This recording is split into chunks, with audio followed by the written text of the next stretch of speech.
what's your take on this? I don't know if you heard my lead. Yeah, I don't know if you heard my lead in or not. I'm not against. I'm not against them. I'm not. I'll give you a summary. I'm not against jersey retirements at all. If other people got it done, then I'm all good. I'm not against these two having a jersey. I'm thinking it's the timing of it. I think every jersey retirement deserves a cool down period for us to see them mature in the NFL at least. I think I've looked at the history.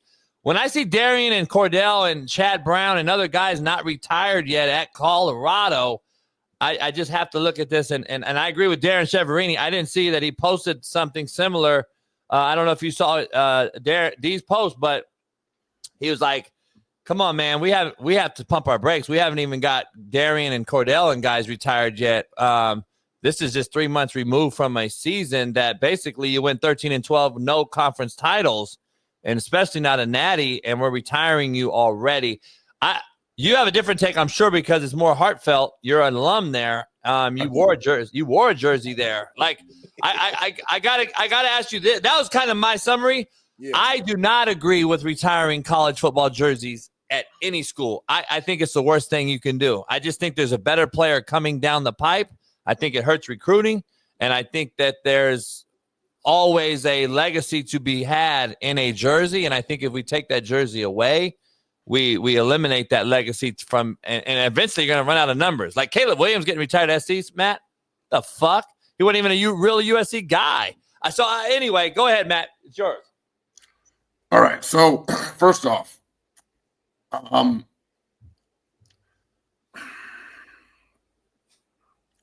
man, you got a show later on. Well, our show is until tomorrow. That's why I had to come on this morning and talk about this. Oh, good. Then you'll have a cool down period then. Yeah. And look, I kind of woke up to this. I saw it last night a little bit, but I was half asleep and not really paying attention. Travis Hunter should be retired. I don't know when. I feel like the spring game is pretty quick turnaround. I mean, we just got done with the season. He's not even drafted yet, and we're already retiring his number. But he did win every award on both sides of the ball and won the Heisman. So that's retirable, in my opinion. Shedeur, number 2 at the University of Colorado, to me, is still Deion Figures. All right? It's still the Big 12 Player of the Year on defense, a guy who helped seal the national title with an interception and a 12-year pro. Now, I'm sure that the prime sexuals are going to get mad about this, but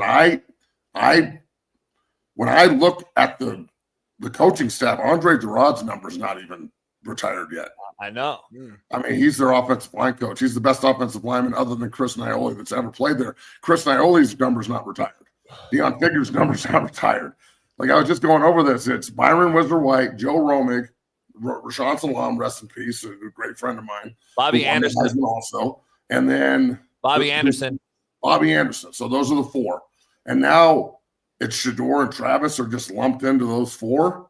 Travis, I don't have a problem with. Again, he won the Heisman and every other award.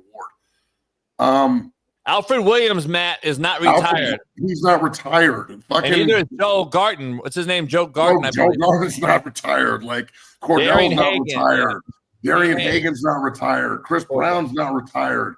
It's just this list goes on and on and on of great players. Oh, fuck yeah. Chris Brown and Chad Brown. I didn't think about Chris. And Chad. I mean, Chad's on my show on Friday. I can't wait to talk to him about this. Is Lindsey? Look, I'm not a bad butt. Yeah. Lindsey's not, right? Who? Lindsey. Phil Lindsey's not retired. No, there's not. Matt Russell's jersey's not retired. He won the Buckus. So, look, I'm not sitting here trying to hate on Colorado or Coach Prime, but I am going to say this to all the Prime sexuals, to Coach Prime, to this entire generation.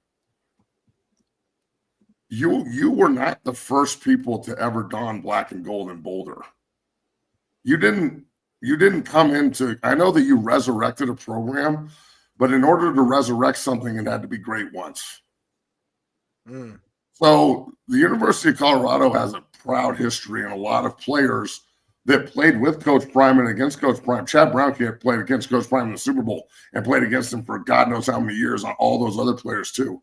So it feels like this is rushed. It feels like this is like, I'm going to do this now just in case I'm not here and it doesn't get done. You know what I'm saying? Like, and then also there's this and I'm sure I'm going to get shit on for saying this. I'm sure everybody's going to get mad at me, and this is the way this cycle goes. Everyone gets mad at Matt. Doesn't it? What was Shedeur really a Heisman finalist, or did he just go with Travis to New York? He went. Is he really eligible to get his number retired, or does he have to do it because Travis is?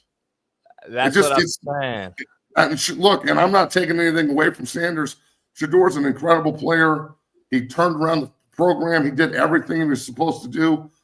But so did Joel Klatt. Why isn't his fucking number retired? He played. Joel played in 2 Big 12 title games and won tons of games. Matt, your national championship quarterback's not. Darian Hagan's not retired, and he let him do a national title back-to-back appearances. Salinessi's not retired. Salinessi is one of the great figures in Colorado football history. His number's retired in the locker room, where his locker is done because the guy died. Right, he probably donated some money though. Yeah. So Matt, I think Coach McCartney's name's not. Why isn't Coach McCartney going in the rafters at the spring game? He just passed. Right. Let me ask you this, Matt. At some point, there's got to be a little bit of eye to the past, and stop acting like everything before the prime era in Boulder was shit. I mean, I'm tired of hearing it. Yeah, respect that. I think we're all on the same page as far as it being too early. My question for you, Matt, was going to be this: because you just named a ton of legends who should have already had their jersey retired, right? If we're going to retire, and I probably missed another 10. Right. Not to cut off Smitty, but you got fucking Charles Johnson and Eric Bieniemy. Right. And Chris Hudson and all these other dudes. So is that a knock towards just the previous administration, staff, coaches for not getting that done, though? And are we, what I'm saying? No, there's standards. So in the stadium, on the east side of the stadium, which is the new addition that went up in 2003, in the middle of my career, there's only 2 names on it. There's Rashawn, if I remember correctly, it's Rashawn and Romig, I believe. And Romig's an old school 50s player. Maybe Whizzer White's up there. Bobby Anderson, I can't remember, but I know Rashawn and Romig are up there. On the west side of the stadium, where the field house is, which I'm sure they're going to tear down at some point and put a new building up, there's like, the press box is here, and underneath the press box is Dan Graham, Andre Gerard, Chris Hudson, Deion Figures, Chad Brown. But in order to be up there, you have to be a unanimous All-American. Not just an All-American in USA Today or ESPN or whatever the publications are. We are talking unanimous All-American. There's only 2 guys I played with in my time there that made the list, or 3, and it was Dre, Andre Gerard, Dan Graham, and Mason Crosby. None of their jerseys are retired. They're just unanimous All-Americans that go up in the rafters. So I'm wondering, is that where they're going? Because Shedeur wasn't a unanimous All-American. Travis was, but Shedeur wasn't. So are we changing the standards for what it takes to be retired and what it takes for your number to be in the rafters for eternity? That's my point. It seems to me like the standard can't change regardless of who it is or who the coach is. There's no consistency. Yeah, I hear you. I love you coming on here and saying that. Here's what I have to say. I was telling Smitty earlier, I'm like, so wait a second. So we're setting that standard for the record, the conference championships, the lack thereof, bowl games, whatever. He went 13-12 and didn't win a conference, didn't even play for a conference title. And I get the stats shit. He threw for $4,000 and had great numbers, all that shit. But what about the next guy? So if Matt McChesney has the number 1 rated quarterback in America and he's once number 2, right. I'm trying to figure out what the precedent we're setting here is, and that's why I'm in disagreement with it. In all of college football, I don't think college football deserves to. I think you hang the rafter jersey up. You don't need to retire. You don't need to retire the jersey number. You need to retire the name. Retire the name. Yes. Put the number under it, and the next guy can come in and wear it.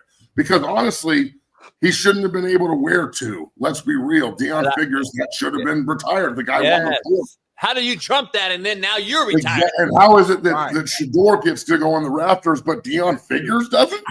There's no way. That's what I'm saying. That's all I'm saying here. Yeah. I'm not trying to say he shouldn't be great. I'm not trying to hate. I'm all about support. I love CU. I'm just at some point, you can't just have yes men around you all the time. You can't just have people in the room that are always like, yes. That doesn't work. So if I was in the room, I'd be like, yo, what about Deion Figures and all these other cats? Like, come on, man. Like, we've got to have a little bit of sense of history here. It's not just walk in and just, oh, well, nothing ever happened here that's been any good in the past. That's not true. Do y'all think Deion, I mean, as we don't know, I'm just asking your opinion. Do you think Deion will go back and now retire some of these legends that we're talking about? Like what during his tenure? No. He's not worried about the past, bro. He's worried about the future. Man, look. I'm eager to see how this goes. Like, why would you do it at the spring game? There's going to be 10,000 people there. Do it at a home game next year on the bye week where both of them can come back or Travis can come back. But I'm sorry, but you're putting Shedeur in this situation because Travis actually, and I'm not trying to be a dick here. You know what I hate? You know what I fucking hate about this whole situation? I have to apologize before I give a valid opinion about a place that I played and love and talk about all the time and interwoven in the community. And I can actually say things that are truthful, that don't piss them off, but they piss the entire prime sexual world off. So I'm going to say it again. I'm really sorry that I'm saying this. Travis Hunter deserves to have his jersey retired if they're going to retire a jersey. If you're going to retire a number, okay. He just won the Heisman and every award possible on both sides of the ball. That's never going to happen again. I'm with that. Shedeur, why does he have to be added on this? Why can't it just be Travis Hunter's having his jersey retired? Because you know what people are asking now? Everybody. I woke up to 50 text messages this morning from my ex-teammates and all guys that played before me and guys that played after, and none of them are supporting this. Not one fucking thing. Everybody's pissed. I can't believe they're going to retire this guy's number and Cordell's not retired.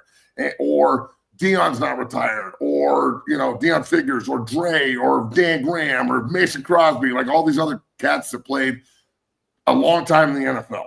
So I'm just saying, man, it's almost like you're putting Shedeur in the crosshairs when he doesn't need to be. This just doesn't need to be a Shedeur party. This should be Travis Hunter having his jersey retired and going second in the draft, and we'll see what happens with Shedeur, and everything's hunky-dory and we move forward. And I would still say you can't just move the goalposts, bro. Yeah, and even if it was just Travis, I would still agree with JB and say it still feels too soon. It's way too early. Even though we agree, it still feels soon. Like, you know what I'm saying? Like, it's weird. Soon, the season, the draft hasn't even happened yet, and we're retiring numbers. Yeah, that sounds crazy. Yeah, man, I can't think. You know what it seems to me like? It seems to me like we better rush and get this done because I might not be here in the future to get it done. That's what it sounds like to me too. So, great. I'm sorry, but I woke up on one this morning and this shit sparked me and it's pissed me off. I'm glad you came in. I was on one yesterday. You came on yesterday with me in lieu of Smitty taking a vacation, and then today you came on. Working appreciate you coming on and being real, man. And we'll get you back on Friday. We'll see you tomorrow on your show. And we got Drew Pearson and Tony Casillas on today. So nice, dude. Nice. I got Hannibal Navies on tomorrow and then Chad Brown on Friday. So I'm sure they'll have a lot to say about this.